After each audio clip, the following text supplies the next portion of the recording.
नमस्कार। आप देख रहे हैं बियॉन्ड बॉर्डर्स और मैं हूं अनुज। डोनाल्ड ट्रंप के राज में दोस्तों बिल्लियों को दूध की रखवाली करने का जिम्मा सौंपा जा रहा और जिम्मा सौंपा जा रहा है डोनाल्ड ट्रंप के राज में, तो हैरान नहीं होना चाहिए। आज के एपिसोड में बिल्लियों से दूध की रखवाली करने वाली एक कहानी आपके साथ साझा करेंगे। यही नहीं, दुनिया भर के आतंकियों को कोई और नहीं बल्कि अमेरिका पालता है और यह बात किसी को बताने की जरूरत नहीं।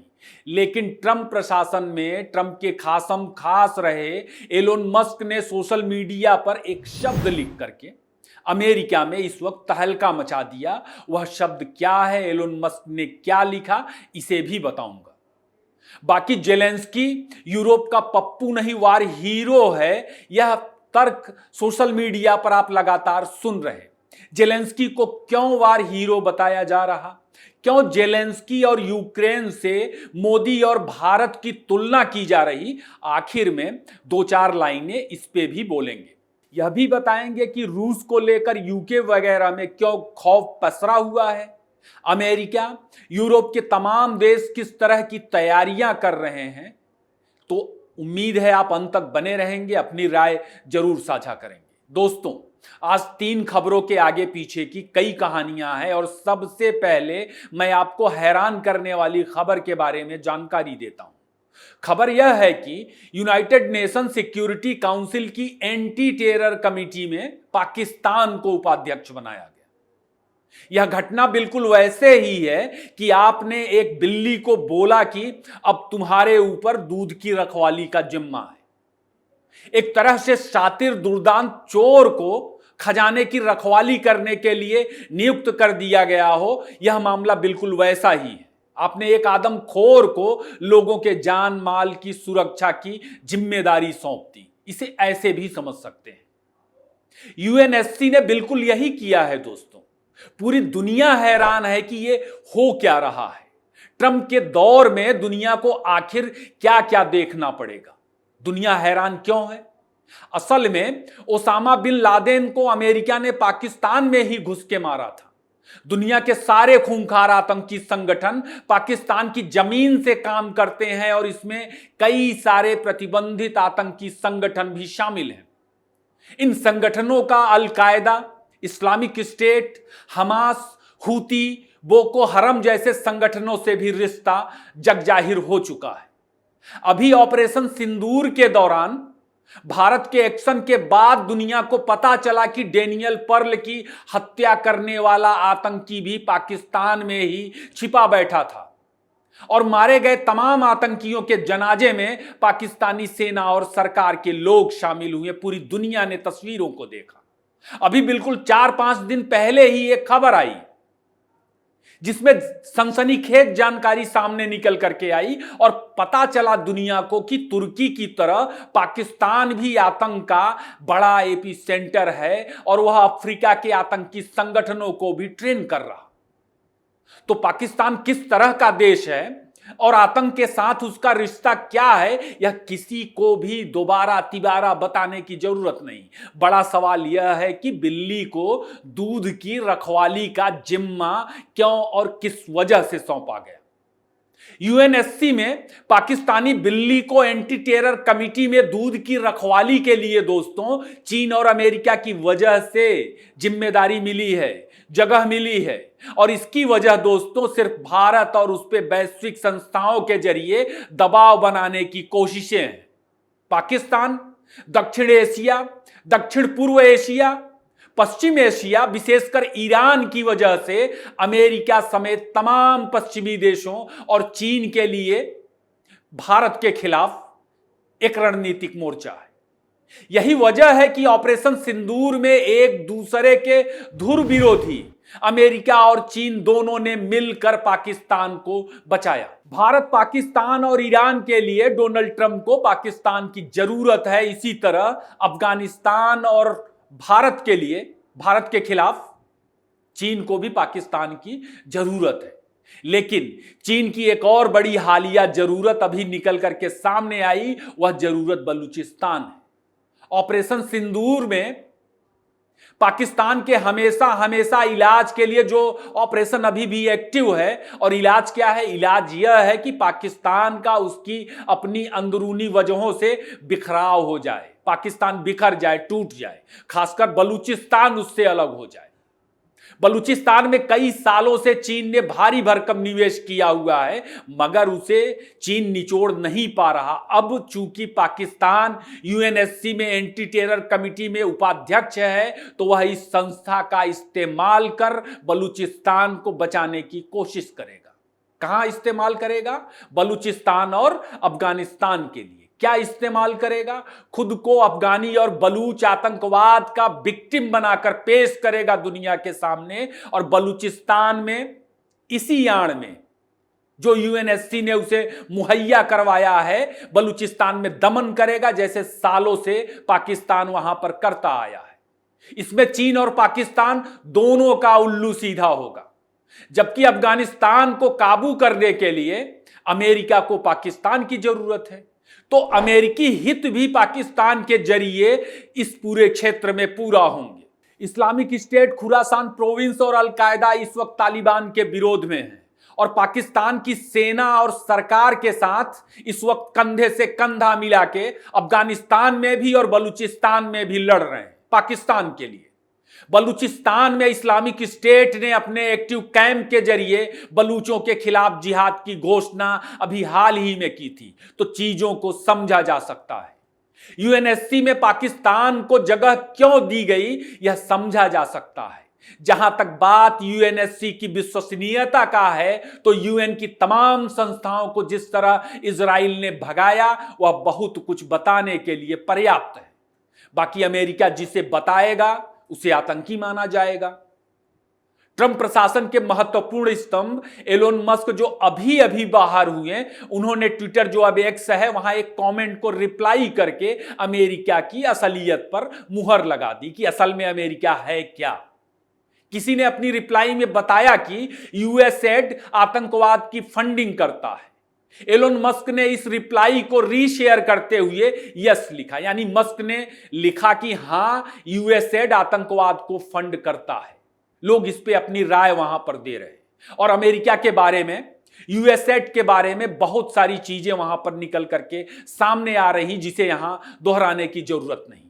यूएसएड अमेरिकी डीप स्टेट का एक हिस्सा है। यह संस्था मानवीय मदद के नाम पर दुनिया भर के तमाम संस्थाओं को, तमाम एनजीओज को फंड देती है।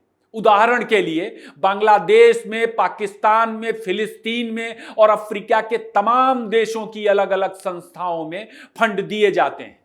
भारत में भी फंड आता है। खैर, अब बात दूसरी खबर पे करते हैं, जिसमें जेलेंस्की को वार हीरो बताया जा रहा, और भारत में भी पाकिस्तान के सामने प्रधानमंत्री मोदी के सरेंडर का एक नैरेटिव फैलाने वाला इकोसिस्टम क्या सलाह दे रहा? सलाह यह दे रहा कि देखो, जेलेंस्की जोकर नहीं है।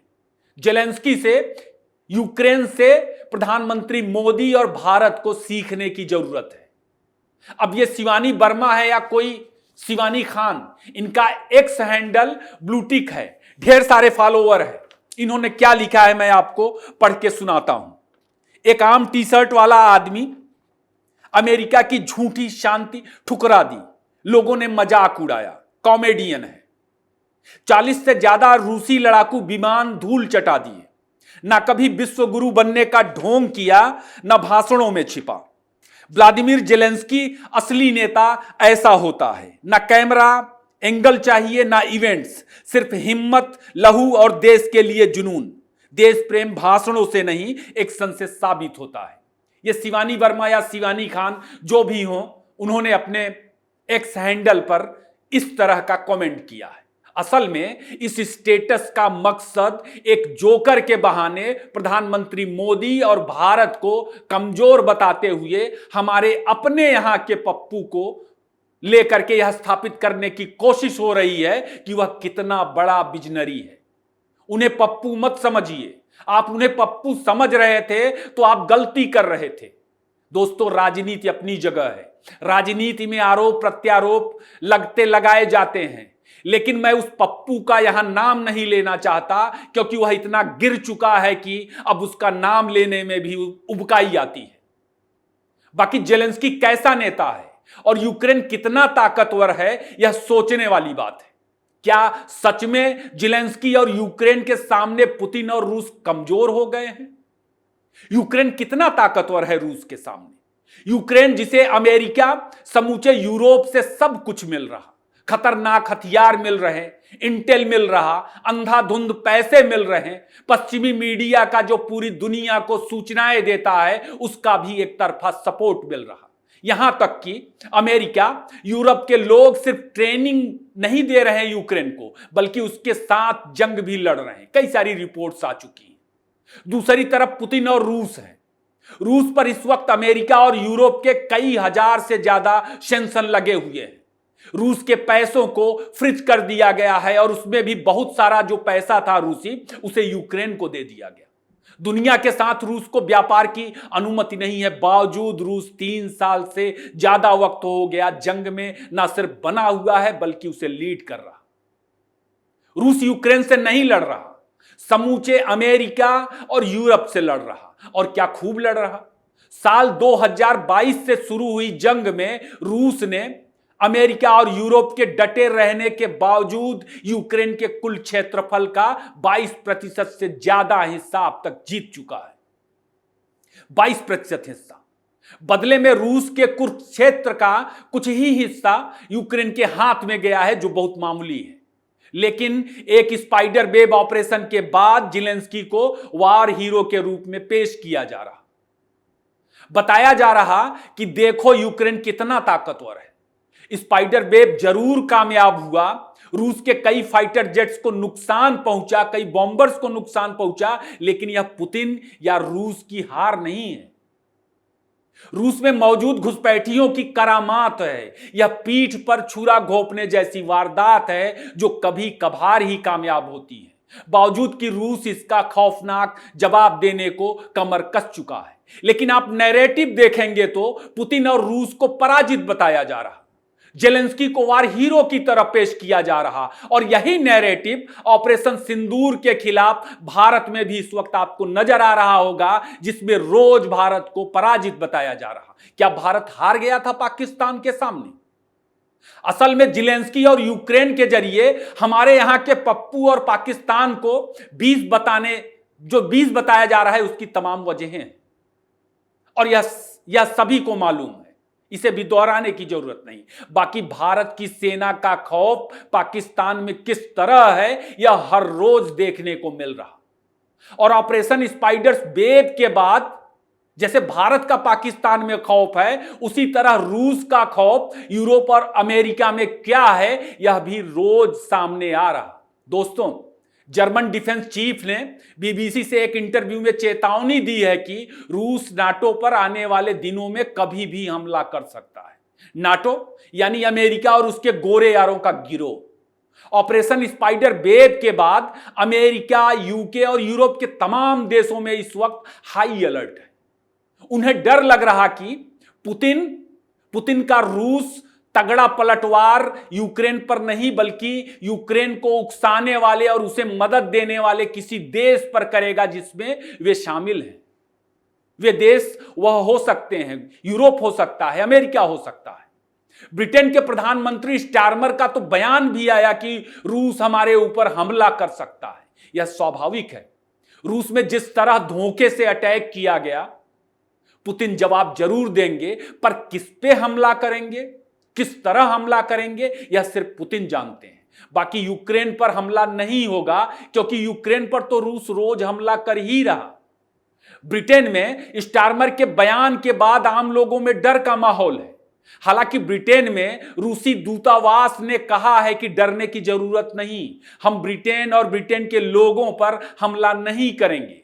अब रूस का हमला यूरोप में कहां होगा, यह वहां के समाज में बहस का विषय है। मगर पूरा यूरोप यह मान के चल रहा कि रूस बहुत तगड़ा जवाब देगा। अब आप बताइए, जोकर जेलेंस्की कितना बड़ा वार हीरो है और यूक्रेन कितना ताकतवर देश है। जो लोग रूस की कमजोरी के बहाने भारत में उधार का नैरेटिव ढोर रहे हैं, वो यूरोप में रूस और पुतिन का खौफ देख लें। तमाम विपरीत परिस्थितियों के बावजूद रूस का खौफ देख लें। और पाकिस्तान के अंदर भारत का भी खौफ देख लें। इधर मॉक ड्रिल या युद्धाभ्यास की घोषणा होती है और उधर पाकिस्तान में अलर्ट के सायरन बजने लगते हैं। खौफ और ताकत असल में यह है।